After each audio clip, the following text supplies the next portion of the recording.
All right, guys. Evolution 2026, day 2 is upon us.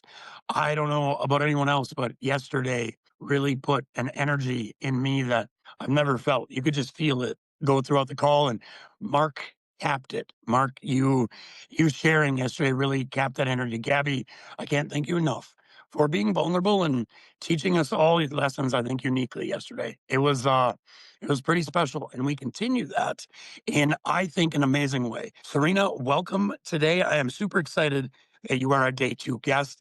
I clicked with you right away. You stand for a message that is near and dear to my heart. So I'm going to shut up and welcome you. I'm so excited you're here. Welcome, Serena. Thank you very much. I do appreciate and thank you for having me. Actually, it's like this is I'm honored, not only because of my mission, not only because of DAfree, is because meeting you has been kind of experience. Is beyond communities. Is every person behind each screen. And yes, I think it's family now. Honestly, we've been spent together so much time together. So yeah, it's great. Thank you so much. Isn't it crazy how when like-minded and people who just their energies connect, it happens so Yes. fast. I feel like I have lifelong friends with a lot of you guys, like you, Sharon, Lisa. People are coming in that I'm like mind melding with, and it feels like you're really close. And it's like, hey, I just met this person on Skool 2 weeks ago, and that is a cool feeling. It really is. Yes. So, what? I'm going to start a little easy for you. What brought you to Skool? Yeah, that's very interesting. So I would say, in the middle of my life, and I do work a lot as a consultant and as a criminologist, and I really wanted to create something meaningful for myself, first of all. Uh, Probably, I would say my children, and then to help others. So I shared this project with some people next to me, and one of these is in school. He has his community doing completely different things. We were speaking about DAfree. DAfree was not existing actually. And I say, you know what you describe is actually what it would work perfectly in school, because you can have a community. You can choose to be private, because it's very important for myself, but also for my members to share in a safe place, and then connect and have additional feature globally, not only to interact locally. And then I was this idea of make a kind of stigma like domestic abuse, something very, very popular that people start to speak openly. And I wanted to create a brand behind it. So it comes the name DAfree, domestic abuse free. And then I already created some merch. This one is one of these. There is a story behind the aware that I would love to share with you guys.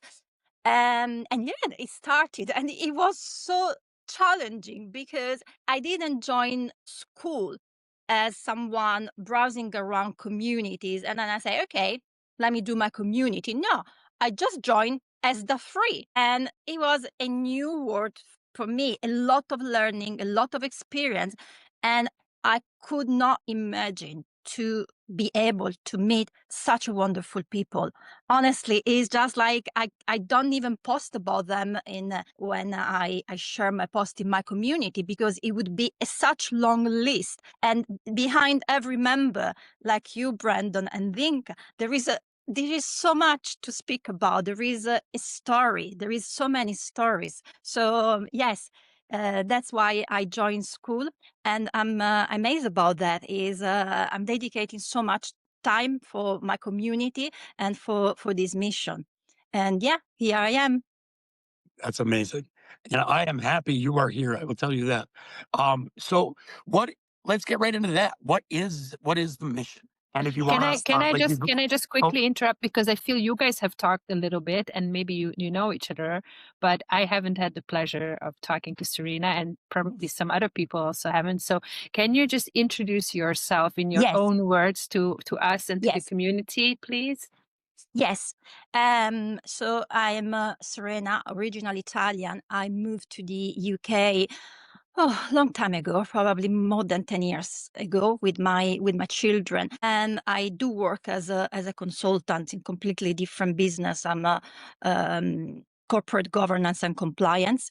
And then I recently, when my kids were at university, I feel that I wanted to do something similar to them to understand what was going on in their studying path. So I did sign up for my master in criminology and criminal psychology. One thing after the other. I do love this topic. I decided to dedicate most of my studies, academic studies, researching domestic abuse, and then that is part of the reason why I decided to create DAfree. It was really the outcome of academic studies, I would say, and the need that apart from legislation, we need something more because, and this is something come out really from my dissertation. When cases of domestic abuse reach the courtroom, that could be civil or could be criminal, doesn't matter. It is too late. The trauma is already there. It's just like a plaster on a deep wound. So it's not going to do enough. And so if we raise awareness and we try to prevent at least some of these harm, is already a big step, a huge step that we can do as a social cause. And yes, that's where is probably my story connect to DAfree started. And of course, I do mention I was victim. I don't really like the word victim, but I was a victim of domestic abuse, and it happened many years ago. It was my husband. I've been with him over 10 years, not because I didn't detect the sign much earlier. I did inside me. I know that something was happening there, but I didn't have the strength to change it. It was not physical violence. It never touched me whatsoever. But it was this. I do call the hidden scars. This very subtle kind of daily action that is going to erode you, and you transform yourself in the wrong way, and you don't even understand more where you stand. You don't even understand what is right or wrong, and especially when you are living what people externally sees as the wonderful life. You have everything you can imagine, but then deep inside you're controlled, you're not free. And it was really, really difficult. And then, yes, I had the courage at certain point of my life to move on. And the trauma, I don't know if it's still there. I think it's an endless journey in our life.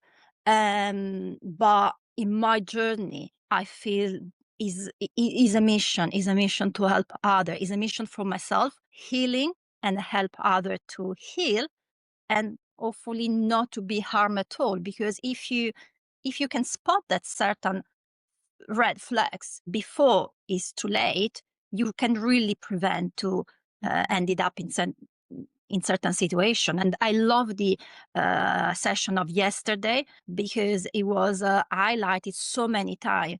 The generational trauma is where it comes from. I ask myself many times why I ended up with this man. Why? I mean, is something that attract me? And yes, I potentially, I would say, I leave the kind of open question, come from a family where there were already some sort of narcissism, a certain control, or probably the need to be loved in a different way, if it makes sense.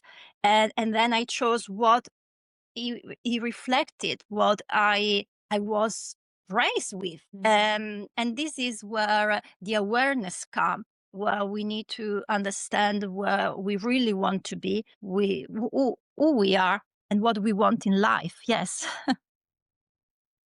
I find it so beautiful that this totally echoes back what Gabby was saying yesterday, Yes. that your deepest wound becomes your medicine. You have gone through this yourself, and here you are so many years later, and you are creating a safe space for people who have had the same kind of trauma, and going even further, trying to avoid from other Yes. people getting scarred. And I just find that really beautiful. So I just wanted to interject. Yeah. And I would say that my community actually is like for all professionals as well. And when I say professionals, I would say an expert.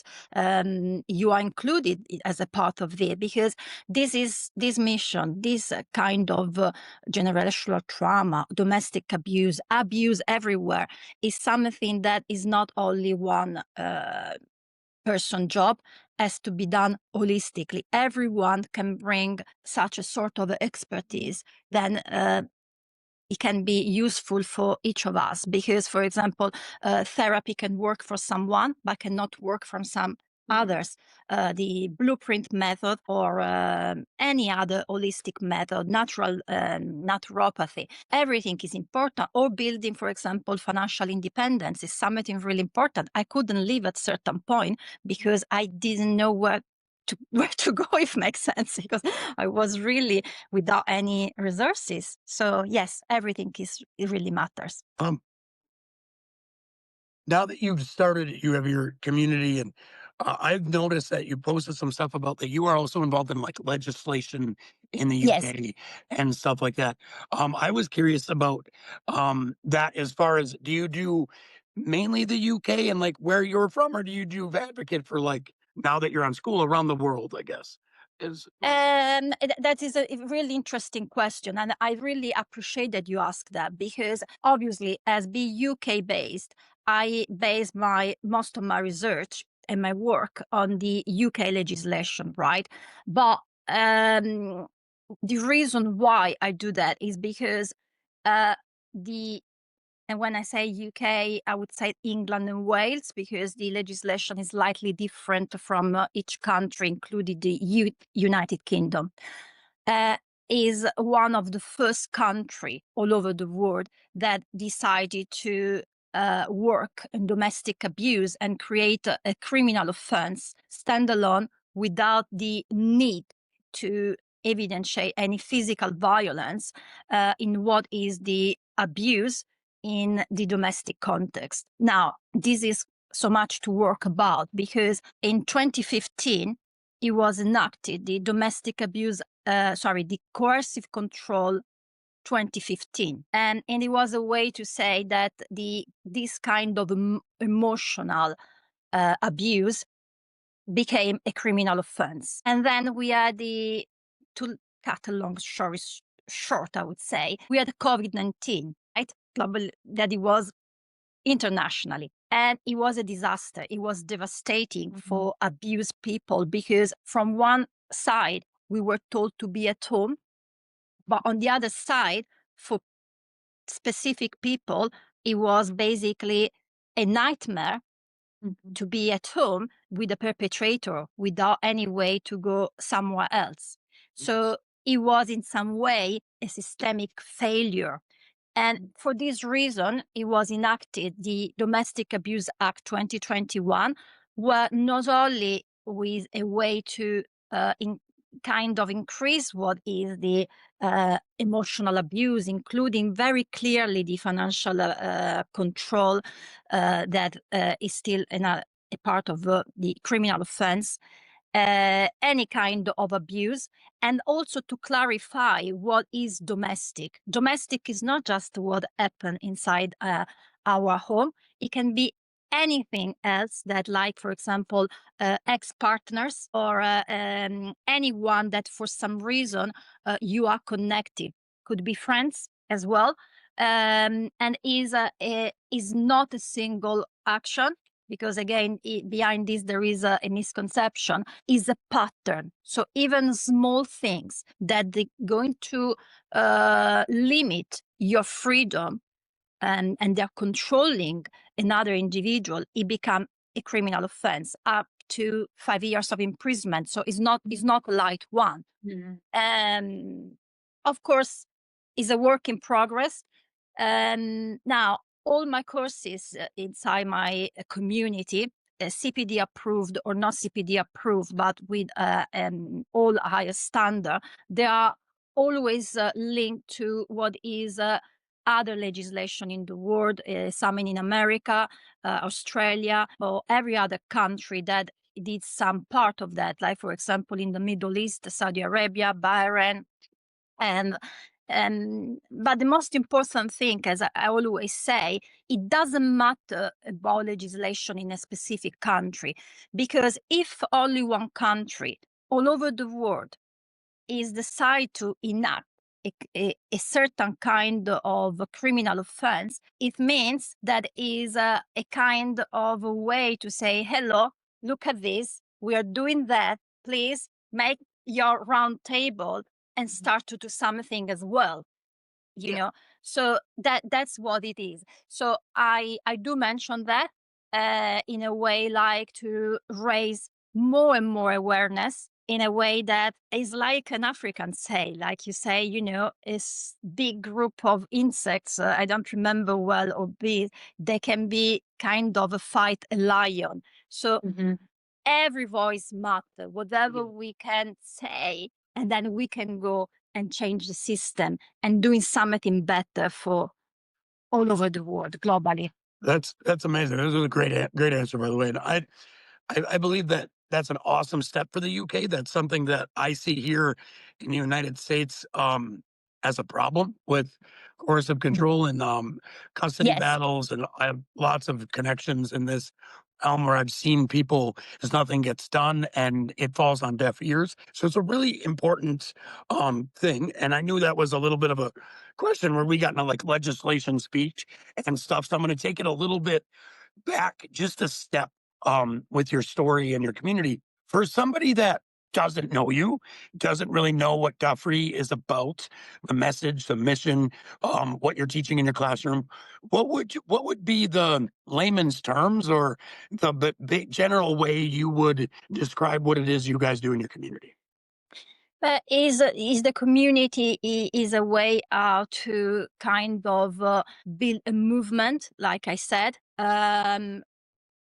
really kind of having as more voices as possible, professional, survivors, allies, and as I really everyone that who cares. But in some way, we all need to care about that. So, and uniting voices and a bit of that each of us can put on that, the job is done. And I can see that in my community, there are some people that are very chatty, engaging a lot and share content, and there are some that are silent. But I know that behind behind the screen, I had the opportunity to check with them for other reasons. Are actually reading posts and comments of other people and absorbing what is the message. So really is a way to create a movement to start to change something systemically, and also in country where still we have a lot of issues, not only for women. I know that domestic abuse is something impacting 90% and plus of women. My community is open to everyone because is something concerning for each of us, regardless of our sex, background, ethnicity, and religion. Respect and freedom is something that everyone deserve, right? It doesn't matter where we come from and where it is. Yes, that's what is DAfree about, welcoming everyone and joining voices to build something better for a better future for our children, and regardless if we are parents or not, is really, really important. Absolutely love that. I'm going to tell you that mission, that energy, you can feel it right away. That there's not a lot of welcoming places about this topic for men and for maybe other I know. subjects, right? And when a little bit of vulnerability here, I'm super open about this, and we've talked about this. I Yes. have domestic abuse in my past, in my history. My children have seen behaviors and emotions and stuff that I am not proud of. And I have made my mission to change in my home, but I was still ashamed to really do anything about on the outside. And your group immediately made me feel comfortable to be open, talk about this, Yes. share my experience, share what narcissistic habits look like and how you can break them. And you have given me that voice. So I thank you for that, for making this a mission that is for everybody, because everybody needs to hear it. Every man that is doing this or woman that is doing coercive control, narcissistic, manipulative behaviors needs help. And a lot of them are terrified. And you giving Yeah. that voice is As amazing. look, I always try to make the example of the story that again it was everyone knew about that, about Johnny Depp and the Amber Yeah. don't even remember Amber case. Heard. Amber Heard, yes. And this was the exact example of what I'm trying, of my message as well. Although I am again victim survivor, I call a wearer. Yes, I will explain what a wearer is about.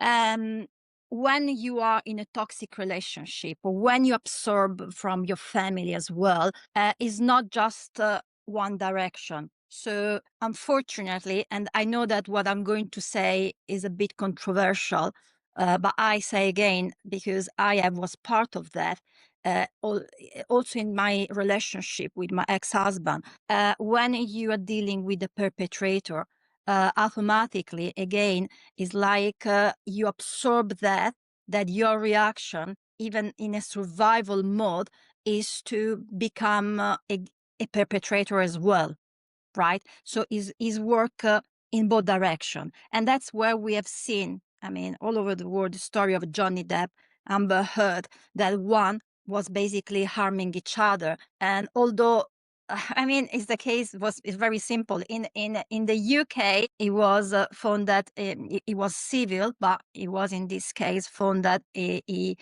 did do something wrong. But in America, then he won his case. Same person, same case, same evidence, let's say, but different way to evaluate that. And there is a truth. It's very difficult because one was harming each other. And that is exactly what is happening. And that's why DAfree is open to everyone, because it's important that this education go to all of us, including perpetrator as well, because there is not so much for them, especially for men.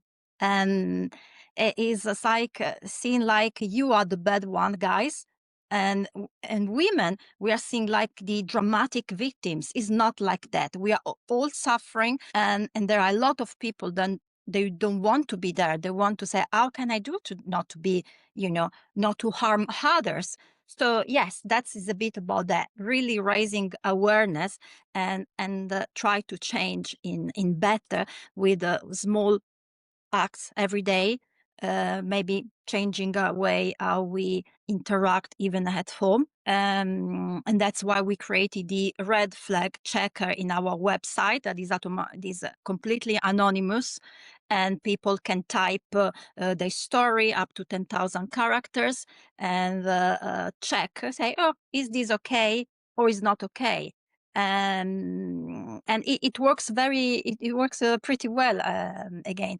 And there is a kind we changed in with all spec for UK how to look for support. But obviously, if anyone is in need, I'm happy to provide what is the helpline for any country that is America or any other country. The only thing is of the red flag checker in our website that is we don't collect, we don't ask for any data, we don't retain any data. So I have no idea who is going there in the website and testing it. So I always ask, please, if you see that is helpful or you have any question, please reach out and let me know that you're using it, so I can give much more support. That is an amazing service. What's the awareness on that? You get pretty good traffic on something like that? Yes, it is because it can be used from just an individual. It can be used. You don't need to be abused. You can speak about any other case that you're observing when you want to support a friend, or you can use as a professional if you have, for example, a client that is of a certain specific, and I say, let me check. I mean, I'm not sure about listening now. Is this something that should be concerned? Is something that I should report, or is something that I should keep confidential because of you is kind of confidentiality we're obliged to have with our clients. So, and as you know, it's the same that it works in America. Yes, we are obliged of a certain confidentiality, but when there is imminent danger, then we are also obliged to disclose it, because you don't leave someone in kind of serious danger because of the confidentiality. So it is really, really helpful. And again, because it's anonymous, it allow everyone to kind of chat with our artificial intelligence in a way that nothing is reported. Nice. Wow. Yeah, that's incredible. I think we are 30 minutes in. I think we should all like take a breath quick. I like the moment of throwing it over to Dinka to go to the wonderful live thread and see if we got any questions for Serena. Can I guess just 1 second that Dinka, she's checking the chatting now, because I did probably explain already a couple of times. Why I did create it is Yes, this is aware, is because when I was studying my criminologist, it was not only for domestic abuse, was for any kind of victimization, right? I encounter a lot of work mentioning how people don't like to be called victim. And then I say, okay, I'm not a victim, I'm a survivor. And then, of course, it was even yesterday was mentioning about surviving. But inside myself, I say, you know what? My journey is so important to me, and what I put me to transform myself, it was like from the survival mode changing to live my life, right? I do feel now I live my life. So this kind of survivor term, it doesn't really match with my status, if it makes sense. So, yes. and I say, okay, uh, my movement is about awareness. Let me try to create a word, awarer or unaware, that really include everyone. Like we say, like DAfree is welcoming everyone. Are you kind of being impacted from abuse? Doesn't matter. Do you know someone with abuse? It doesn't matter. So we are all unaware because we don't know what is going on. And I would say that's pretty bad. Or we victim, no victim, survivor, we become aware of what is going on, and we try, each of us, to put a bit of that to change something. So I think in my community, when you joined, you become like a new voice, and when you reach the level second, you already become an awarer. I love that.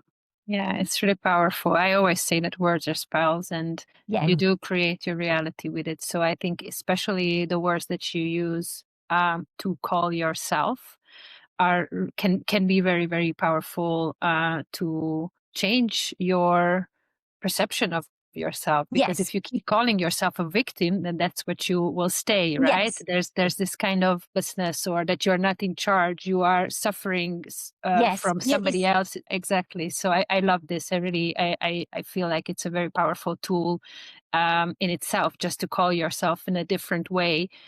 So yeah, it's really great. I'm gonna just look up this. There's actually one question that kind of goes well in this flow. Mark said, I would be interested to hear your thoughts on domestic violence when the man is the victim of a toxic wife, and how is this taken seriously these days? We kind of touched upon it, but I feel that it could be discussed into more detail. Something that I researched a lot. That's why although again, I'm a woman and supporting women, and I know is the most of the percentage of survivors. I do feel that there are so many men victims of domestic violence or abuse, so physical and non-physical, and they are the less reported case because of this concept of masculinity, that we feel like men should be strong, so they cannot be victim. So yes, there are many men victim of domestic abuse.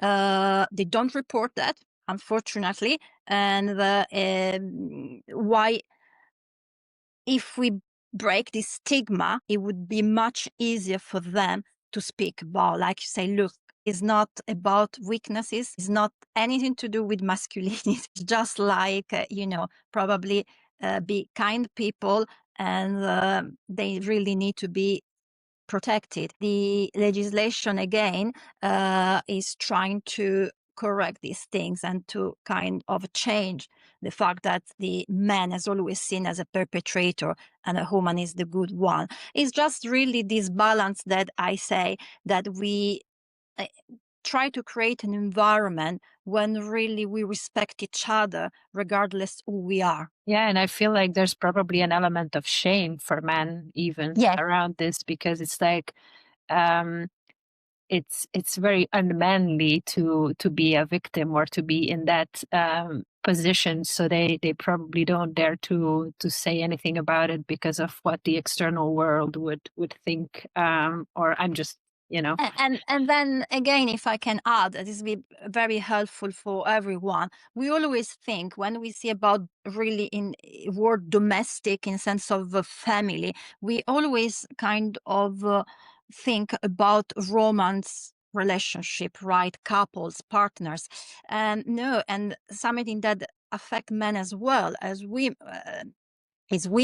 that it can be between siblings. For example, I have a lot of cases of domestic abuse, brothers, for example, or brothers and sisters again, or children toward parents, parents toward children, controlling them, is really going in every all relation, directions. Yeah. all Yeah. directions. And what is the issue?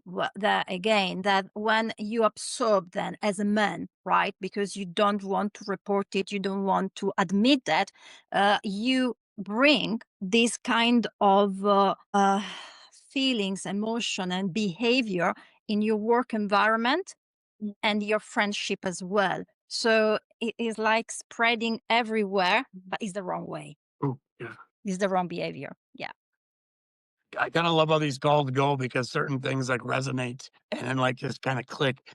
And what you're going back to your terms of awarer and unaware, I'm not gonna lie, I was a little triggered when you kept saying perpetrator earlier, because I was like, hey, there's a lot, like there's mental health, addiction, other people. I started to get a little defensive in my head. I'm like, yes, have I done this? But am I a perpetrator? I don't know. And then the unaware really hit me, because Yes. there is a lot of men that I hate that, Brandon. I do hate any terms like perpetrator yeah. or assault. Yeah, it's crazy. That's what I love about tells us we're having this moment like live about things that we're just talking about. It is a word that people use that I don't think is used as much in this country. I think just abuser is used. Yes. That's more used, and is this something that pops into my head? Yeah, I think about it with shame sometimes, but I'm getting to a point of that's so far in my past that it just really stuck out when you said unaware, because there's Yes. a lot of people, men, women, um, that are abusing other people and they don't even know it, because Exactly. Yes. their habits of Yes. how they uh, do things and how they control that person. A lot of people, they don't even know they're doing it every day. They Right? don't. They They fall into don't this realize that. subconscious. And not only that, but also probably this is something that comes from their own trauma. So they Exactly. kind of learned it as programming from their It's the normality. caregivers. Exactly, it's the norm. So in their mind, they are not doing anything wrong. per se. Yeah. And I love also the connection between unaware and there is like a journey there, like it relates to each other. So it's really, you did a really good job with those words. And I really Yeah, hope that and this can be adopted in the it has to be adopted, language. yes, because also ChatGPT doesn't, artificial intelligence doesn't recognize. So when I do write something and I have all everything I have because it doesn't accept this term, and it's really funny. But in this case, and Brandon, go back to what you mentioned, is really important also because we don't want our past or our action to define us, who we are. So when you did something and intentionally or unintentionally, all these word perpetrator, abuser, that it might probably not even be the right things, because what it happened in the private environment, you never know who was the right or wrong. You just based on evidence, but who was the best one to collect evidence? Right. Probably I the feel manipulator is the best one. So you don't want to frame them perpetrator, manipulator, or narcissist or somebody. You just say, you know what? Let's not define you for what happened or for people. Let's define you in a way that if you did something, because give you a second chance in life, become aware and show us with your acts intention that you want to do something good rather than go back on some toxic environment or behavior. because like all those other definitions, right, to define somebody, they feel very final, very that's who you Yes. are, right? But unaware, you can become aware. You can become aware. You can. That's. I feel like it just says that, and so I It's a really love about. kinder term also. It's like Yeah, it yeah, has the possibility of awareness in it, right? Like if Yes. you remove the un, so I think it's also, it sends maybe like a subliminal message to the person that we are labeling as the perpetrator, that it's not what Brandon is saying, that it's not permanent, that you can No, change. you So, can change it. Yes. yeah. And transforming yourself in a right person you want to be, because then obviously each of us will have a singular individual journey to what we want to be. Well, you said something earlier that you said like therapy doesn't work for everybody, right? And things like that. Like not every tool, not everything. And Gabby mentioned this yesterday. It works for everybody, even in this realm. And in this country, it's you go to anger management, and then you get cycled through, and then you go back, right? And sometimes it's mental health, addictions, medications, Yes. changing Yes. your freaking diet, like taking care of your body, the way you think. And we handle it with like really basic things here, and we don't look at the problem of On the root. Yes. yes, that thank you for That's the problem. Yes. Yes. yes. So again, I'm not an expert of my community. I always highlight that I'm not a person that I'm healing people, but I have a pool of experts inside that I refer who is in need of healing in a different way, therapy or naturopathy, blueprint method, evolution, everything is can help. It's very important to everyone choose what it suits their purpose. We are different people and we all need a different way to cope with our circumstances. For me, for example, one important thing is to exercise, going to gym, having my classes, or I'm Italian, so I love to have my glass of wine in the evening, that it like say, okay, I finish my work now, I relax, I have a chat with my second husband. Always say now my second husband, because otherwise people think that I say, oh, what is happening here? And it doesn't mean that nothing is wrong. And that for people that going therapy, I'm not a big kind of supporter of medicine, but I understand that there are specific kind of need sometimes to use medications. There's for kind of mental health. It shouldn't But be the first thing, right? It shouldn't be the um, go-to option, I feel sometimes. I feel, yes, I feel. I mean, I never took this path, even in the, I could say, the most challenging time of my life. I always try to cope with my mechanism, paying the consequences of that, because obviously it's been a very long journey for me. Yeah, but I think that each of us should really try to find what is the right way to cope and to use as soon as possible our internal potential, because we are immense individual. We have this gift, this beautiful gift of life, and we just need someone give probably tools to react and then to build our life in the most successful way. My journey itself is a story of success. Yes. From, like the phoenix from the ashes. It took time, several times, but I did it. So, and I always say, if I'm not a special person, but if I did it, everyone can do that. And I am there to offer the tools to start their own journey. I love that, and it echoes back again to what Gabby was saying yesterday, that you are on your own path still. Maybe you are a couple of steps ahead of somebody else, and because you lived it, you can speak to it from experience. You embody this, and then people don't question whether you're an expert of this or not, because it's very obvious that you're very passionate and Yes. and authentic. So that's really beautiful to see. What do you think the biggest challenge has been? You've been doing this for a while now, getting the message out. Obviously, I'm sure legislation and all that is nightmarish stuff. But what has been the biggest challenge of getting out your mission, your vision of DAfree, and just Oh, it's very, Brandon, it's very simple. We already spoke about that, and I thank you so much about mentioning actually, is that, and this doesn't come from me, it's come from one of the highest level of training that been through some years ago when we were discussing about the legislation.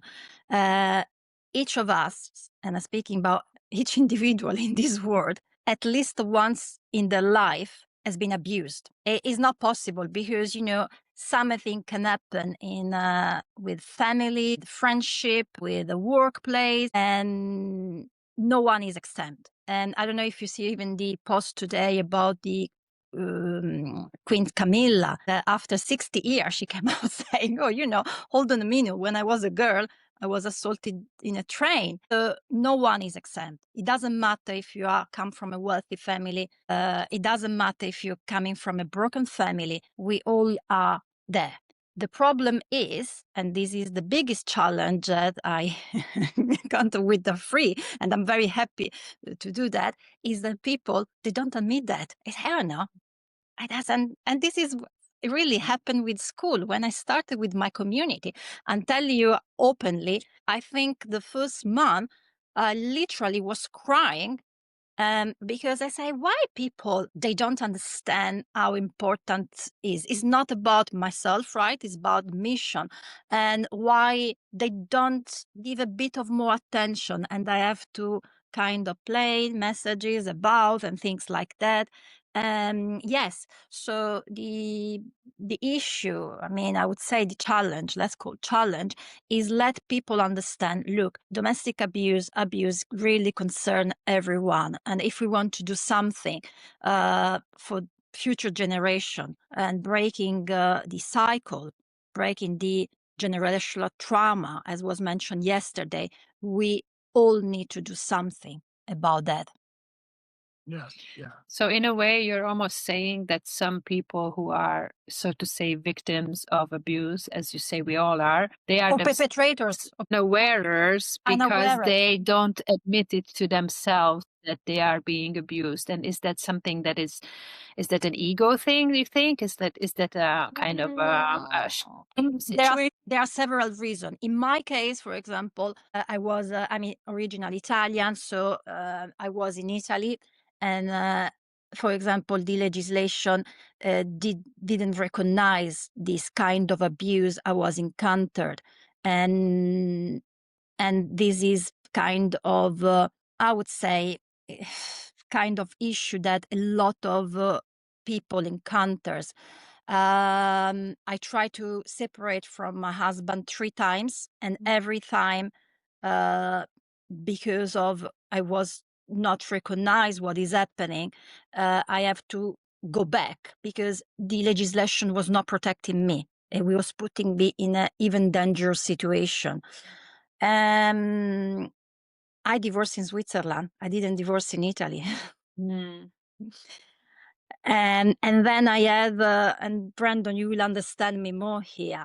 I had the so-called post-separation abuse that again, it became really serious and dangerous. And then I moved to London, to UK, where I was able to start my life from scratch. So it's very complicated. Yes, it's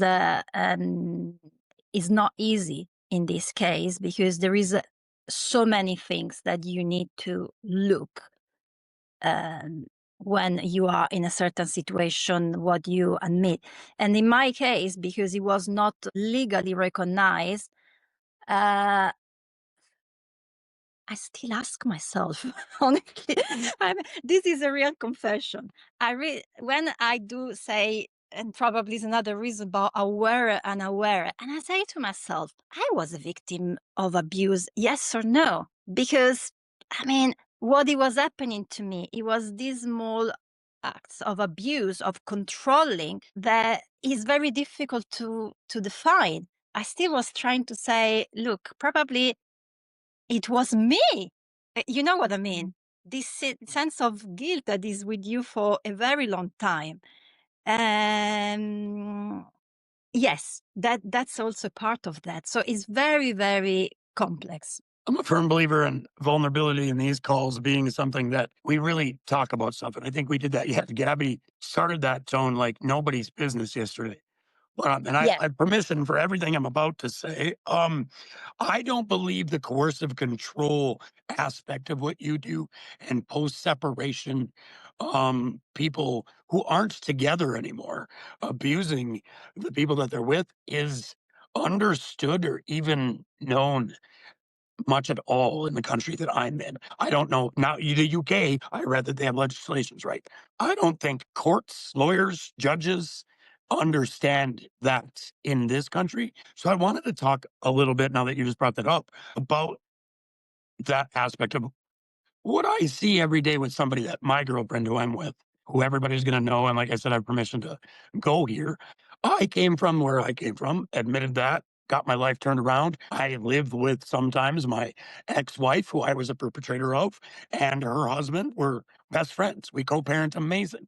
This last year, I started dating my girlfriend, and she is in a relationship where she's been divorced for 6 years, and the guy emails daily, uses techniques with the kids, makes stuff up, has her so on edge that she had to change her name so he doesn't know where she lives. The Ring doorbell goes off, and this girl is on edge, and she's still overthinking Yes. everything he does. And I guess I'm going to wrap up with my point here is that happens all the time. And she Yes. tells people all the time, and courts Yes. do nothing because they can't. It's very difficult, Brando. I'm telling you. What I can say is obviously you don't have now United States, you're big, and you know better than me that every state has a slightly different legislation, right?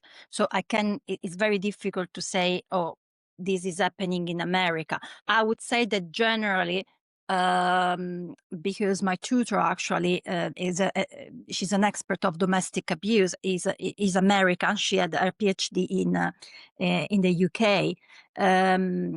I know for fact that America, there is not so much protection. Nevertheless, as I explained, and why of the reason why I formed DAfree is because legislation can help till a certain point. When you arrive in a courtroom, although you might have some support, and there is a lot of support in the UK, probably not enough in America, everyone in that room need to base their decision on evidence. And when you're speaking about kind of private life, there might be a lack of evidence that are needed to prove certain action, right? There are some people very good to collect evidence. What I say, with a lot of people I speak about, make a diary, write everything happen every single day. Nothing happened, just write, oh, today nothing happened. Because that nothing happened could be that something happened that you don't know. I love that you brought Diary, that up.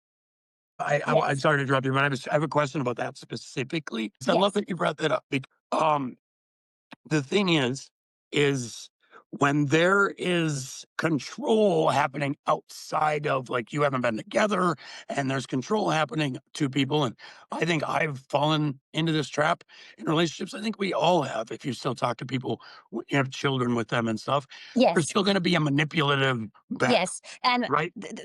the problem is, as I say, post-separation abuse is one of my course in the community. Is very, very dangerous. It can be dangerous without children, but obviously it's more dangerous with children, because although you want to stop connection with a certain person, you are obliged because of co-parenting, right? Co-parenting may be good and might be a nightmare. So the problem is, again, we lose focus in what is our role. Our role as a parent is to have our children to grow up as a kind of good people. And we have this tendency, because of our anger, and I speak generally, I don't want to say she and he, right? Yeah. Because of to use our children as a kind of leverage to exercise control on the other person. And of course, and this is approved, it's not something that, again, come from me, come from my research, is that a lot of people, they use the courtroom, the judicial system, to control, to harass the partner. So we have a legislation in place in the UK that is called this ban order. I did check for you this morning, and there's nothing like similar in the United States. Again, some states have a sort of a way of some restraining order or something, but not specific like we have in the UK, to say to the person that is bring this case in the family court, like not to be banned to come again. Yeah. Again, is very well done, because in this case, it doesn't mean that you cannot apply, but it means that your decision to bring your case to court again must be scrutinized for one of the highest judge. And And this is everything very that I good. am as a person, I struggle with the fact that we have to take notes on everything he does. You have to, that's Yes. what I was bringing up the point earlier, as you said, you tell your people, take notes, like detail, take a journal. And then we're doing that for 6 years. And I feel like it feeds it. So I'm like on both sides, where I'm like, yes, we should document everything that happens. But when you document everything that happens, and when you talk Nothing. about everything that happens, guess what happens? More of that. So that's kind of what I was bringing up is it's hard to, Hard. yeah, It's very mentally, hard. when you're Yes. focusing on it when maybe you shouldn't be, but you have to because you have kids with them. Yes, but there is some kind of, let's say, I would not say that there is a solution, but there is always a way to kind of make things better, especially, as I say, we are adults, right? We can kind of take our decision and be responsible for Yeah. our action. Our action bring consequences. But there are children that, although they might be more or less mature, they're not in a situation that they can decide. And if they come out like with, oh, I want this, I want to be with dad, I want to be more with my mom, it's not their own decision. It's just a kind of manipulation they absorb. They try to, they have two parents, they in some way they love both, they try to be protective with both of parents in some way. They feel responsible for that. And so they say to one parent one thing and to the other the other. And so the most important thing, they need to be out of this game. And once you kind of protect your children, then there is a way, slowly, to kind of build a safe, healthy distance. And it's not easy. I'm not saying that it's something that you say, oh, okay. But there is a way that it can be done. Yes. Obviously, legislation help. I'm not saying that, but if you don't have a legislation in place, we can in some way work out with some kind of specific suggestion or that may help. And every case is unique. Every case is unique. Yeah. But the most important thing that I would say is always having children as the welfare as the most important part to be considered. Say, okay, is my behavior going to kind of damage my children? Yes or no? And get along with that. And then thinking, obviously, what we can do for us. Yeah. Yeah. I totally agree. I kind of want to ask this question that you already addressed a little bit in the thread yesterday, but I think that it would be very useful for many of us listening. If you have a friend that recently started a relationship with Yes. someone that has many red flags of being an abusive person, how can the mother or sister Yes. intervene without causing it to backfire or making Yes. it worse? I mentioned victimization. Yes, is very difficult again, but domestic abuse is very complex, and that's why we are here discussing about that. Now, when there is relatives, right, and we love, in this case, the other family member, and we see that there are some red flags, and we say we are going to tell them, look, this is not the right fit for you, or this and that. We are not really helping because we create more isolation. It means the person, if they are in love, I try always to be very natural, not she or he, because again, it can happen to everyone. Can be in this case, they're just jealous, or they don't want me to be with this specific person. So be even more near the kind of wrong one and be isolated, not having. So of course, this is very general. Every case is unique. Again, it depends what is the red flags escalation, because if something is under what I call emergency, then you need to act. You don't need to be diplomatic, of course. If it's a case of lights, red flags, something very subtle that is increasing, create patterns of behavior and controlling, the best way is to not isolate the kind of alleged victim, give him more support that they can speak openly. So in this case, you can monitor without stalking the situation. And I'm very careful, am I using my words?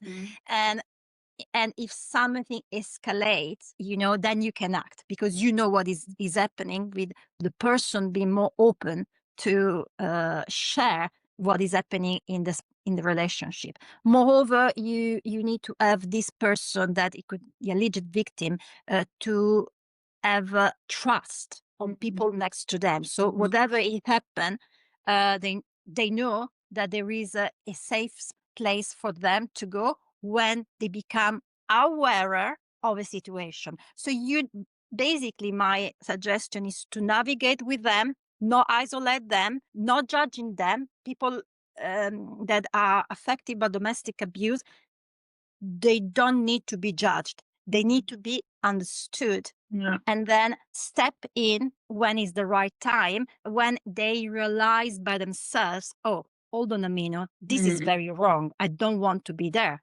And I have to say, although I come, for me, it was a perfect family, but then I realized in my journey that I absorbed this kind of wrong environment from my family myself.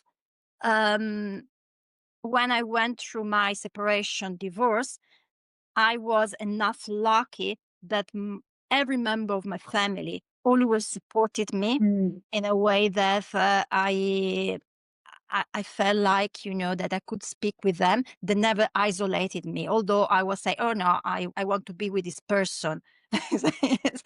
and this is really important. So in a nutshell, no judgment, but understanding, no isolation, but be as more connected as possible, listening rather than speaking, right? And then obviously, the most important thing, if something escalates that is really dangerous, like red flag, then then it need to be reported in a way, because we don't want anyone risking life. Yeah. Because and this is probably we can do in another expert talk. The big issue with domestic coercive control, that it started very slowly, but when it's not kind of managed well, it escalates to the point that it becomes physical. So most of domestic kind of murder happens starting from coercive control and escalating when then the unaware decide to kill the person because he cannot do anything else. So it's really important to monitor what is going on, having the trust of the unaware and the victim. Yes. I kind of have a follow-up question.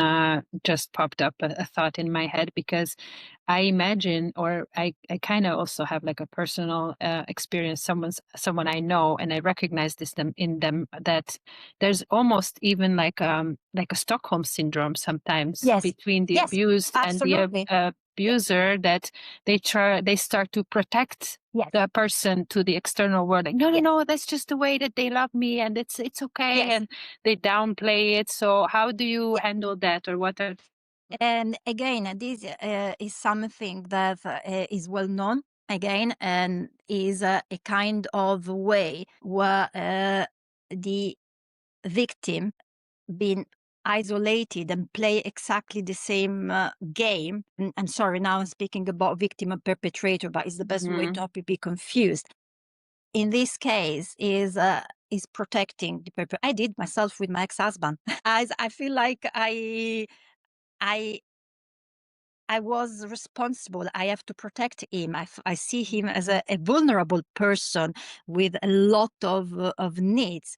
And when someone was telling me something wrong, look, he's doing this and this and that, I was thinking that it was just for jealousy. So I was taking distance from these people that were trying to protect me rather than. So it's very important in this case, as I say, yes, this is something happen. More you kind of in some way speak bad about the person, and more you push the victim to go toward the other direction. So the other way, no judgmental. I say, what was your day today? What happened? Where did you go? What did you eat? What is? And then from there, and then you can use obviously the red flag checker, and check. Let me check. Is this some to be a pattern? Of course, like I know Brandon is again, you can, a diary works very well, is to keep evidence about that, but is the best way through. The worst things ever is to let the person to be isolated, because in this way it will go forever. This syndrome will never end. It will be, Brandon, do you still have questions, or I actually do have another question. I'm happy to be here all day because I'm very passionate about that. No, we're really enjoying it. About to flip We this can on its head, go actually. on. Yeah. We have talked a lot about your mission, about what you're doing. I think that just kind of came out because what you stand for is super important. But you've also had the journey, as you shared with us. You are a busy woman, like you're doing a lot. How do you, to bring it back to foundations and what we talk about a lot, how do you keep going? Keep your head on straight. Keep Serena being able to show up for everybody in her life. What does your lifestyle look like that kind of keeps you the best Serena that you can be to show up for this mission? Yeah, it's a good question. I think is my is my goal for 2026, because generally I was not used to kind of more online life. I'm more like offline life, meeting people. I'm pretty chatty person, and I'm trying to manage. And obviously, I do kind of set priorities in my day and try to give a bit to everyone. It doesn't matter, even my interactions with other communities. I always say, before going back to my community and reply to comments, I all goes to other communities and say hello, like a post, reading what they're writing, and then they go back, because for me, connection are really, really important. Now, indirectly, I would like to reply to your question in a different way and make kind of anticipation, probably very briefly, another important topic that is covered in my courses as well, that is called vicarious trauma, right? Because and these affect both of you as well, when you are dealing with such a lot of pain, difficult situation, previous case that you mentioned, or as a professional, in some way we are all affected about that, right? Although we say, okay, hold on a minute, it's not my story, but you feel inside yourself. So then, yes, I work a lot on myself. That's why probably I've been happy to be in your community as well, to use different tools. I do my meditation every day, no matter what, half an hour. It works very well for me in the evening before the glass of wine with my husband to reset myself. And yes, be sure that when I want to help other, first of all, I'm very impartial, not judgmental, and try not to base what I see on my experience. Every case is unique. It might be similar to what happened to me, but it's never the same. So it's very important to create a kind of healthy isolation for who we are. And when we're dealing with others, yes, we want to help them, but in a way that they're not going to damage our life. And we don't want to damage their life. We want to help them. This is probably what my children always remind me, is not about to be selfish. It's not about our ego. It's just like you cannot help others if you don't first love yourself and you help yourself. So, and this is for me, every single day, I try to put myself in order. And then I say, yes, now I'm ready. Can step out, school as well, and I can give my bit to help others. Yes. So important. And also, I always say that there is such thing as an over empath, when you absorb other people's emotions to an extent that you cannot tell that it's not yours anymore. And it's necessary to make boundaries. I used to be like that. Like I would walk into a room and would immediately be on the same frequency that the energy was in the room. I was at the mercy of people around me, basically. It's just called empathy. Yeah, but there has to be a protective boundary where you can, by choice, tune into somebody else's frequency and have empathy and sit with them and meet them where they are. But then you can still separate your own self and help them from a safe place, because if you feel the same exact emotion what they feel, you cannot be objective, right? You cannot help them from the same kind of gutter where they are, so to say. Yeah. And it's something, of every course, time.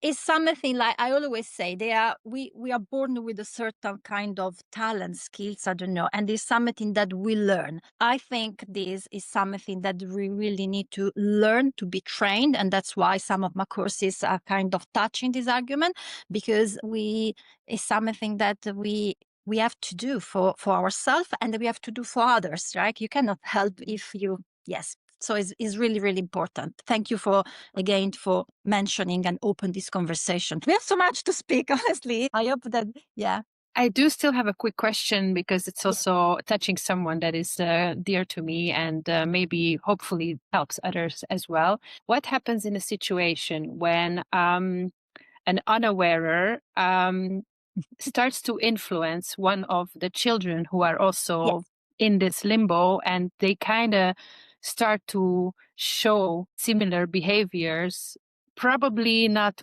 by, okay, I'm going to be a bad person or whatever, but it's just programming, right? So they look up to their parents and they receive this programming, and so they think that, oh, this is the way that I have to be because this is the pattern that I'm seeing.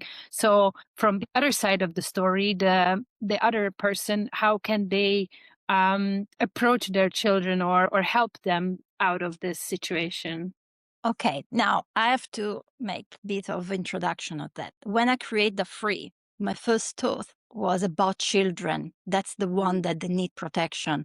But because probably I would say the UK legislation is very strict on that. When we're speaking about minors, we need to be very careful. And then I say, okay, let me create DAfree for adults, community for adults, where we then can still do an impact on children. So what you're asking is really important to me. On the other hand, is really, really complex. It's not something that I could just say a little bit that I can say, right? Where we mentioned the Stockholm syndrome, like if you kind of person is going to be more protective with the unaware perpetrator, how you want to call that, is exactly what happened with the children, although probably it's not Stockholm syndrome, it's just an example.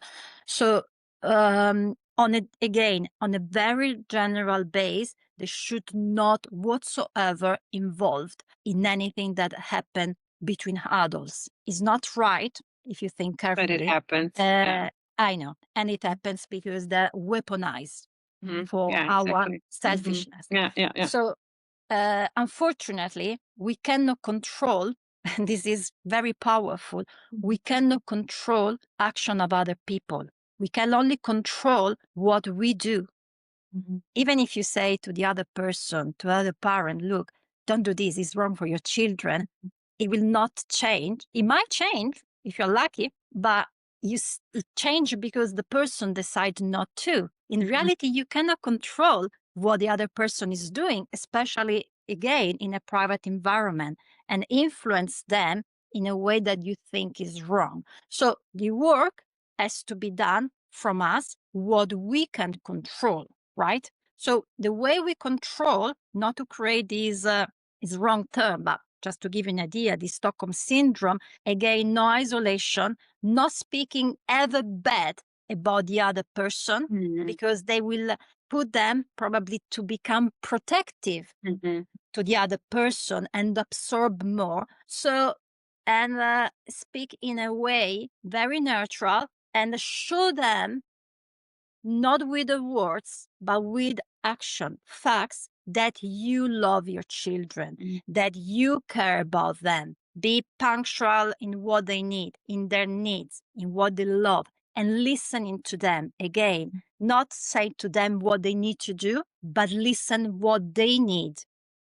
And how, for example, oh yeah, I want to spend more time with my other parent, and asking why you wanted to do that, what is you feel, or and that's the best approach. So be present for them regardless. Sometimes it's painful because you need to accept certain reality of behavior that you cannot control, but is the best way through. And then the child, because they have this inner instinct that is stronger than us as adults, that we are already contaminated. They're still not contaminated, right? They will choose by themselves what is the right way. They will choose the consistent parent. They will choose where they feel protection, where they feel love, where they feel care. They're excellent on that. So I don't know if it helps, but it's No, absolutely. Yes. Yeah. Thank you so much. I'm just excited it was asked and answered and on recording. So thanks to both. So children that don't need another manipulator, although we think the manipulation is for their good, right? They need to see really action that we care about them, right? And simple action, like I was amazed to see your food during the New Year's Eve. Sometimes what they like, what they be rewarded, what is the sport activity that they love, whatever it is. Even maybe you say, oh, why he likes that. Say, okay, maybe it's something. Yeah, let them speak. Let them kind of express themselves and what they want. And they will come out to decide what is the right path for them as well. Amazing. And I'm telling you, it works very well because my children are absolutely growing up, independent, but they're still living with me. And we love to spend time together, although they are growing up and we are so busy during the day. But it's amazing to see how we support each other without any control. I never told them to choose one parent over the other. And so it's really, really powerful, right? And actually, if you think carefully, as a parent, what we love them, we care about them. So it's even the simplest things to do. Yeah. And I think it's also the ultimate reward as a parent when your adult children want to spend time Yes. with you. Yes. Again, that means that you did something well. Not a matter about, because I was with a very wealthy person, so he could buy everything he want for my children as well. It's not a matter, again, about buying the most expensive gift. It's not children, they don't need that. It's like they can really be happy and play with just paper or, drawing something. What they need love, unconditional love, and feel that they're cared and that they're safe. Yes, amazing. I want to show you this card that I drew again for before our meeting because I think it's so fitting. So it says Fire Guardian, and it says ignite your passion, which is apparent that you have so much passion for what you do and everything that you say. It just, it's very palpable that you are doing this out of passion and personal experience, and you want to help others not to get hurt the way you were hurt once. And I would like to thank you for that because it's beautiful to see.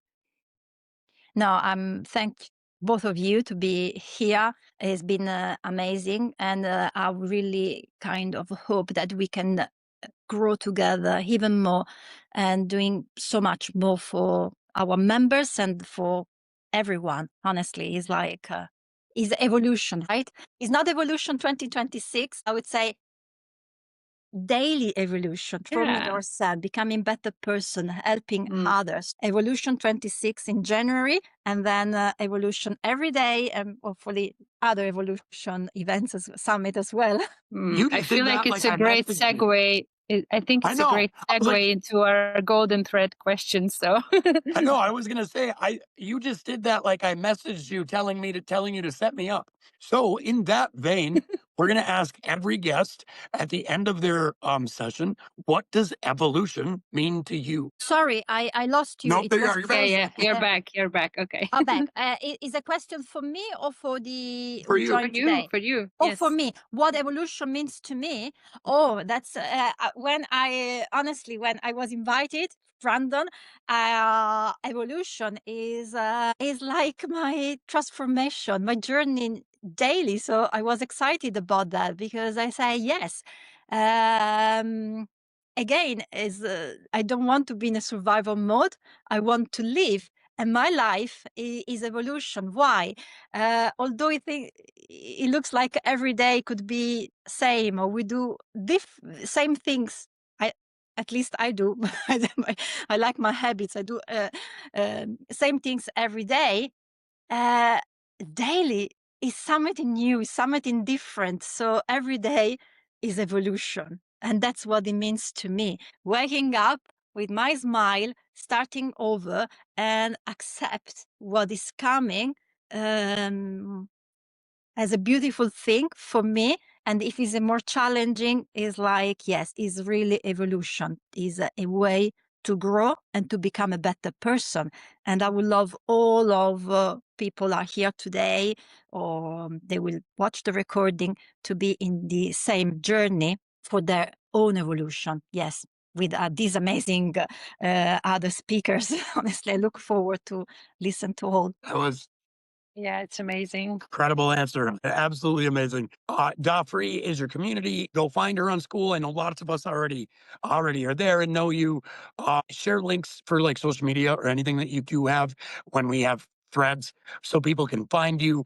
I really appreciate your mission, appreciate you as a human and everything that you bring to our communities. If you're watching this on recording and you are aware or unaware and need help, Join DAfree.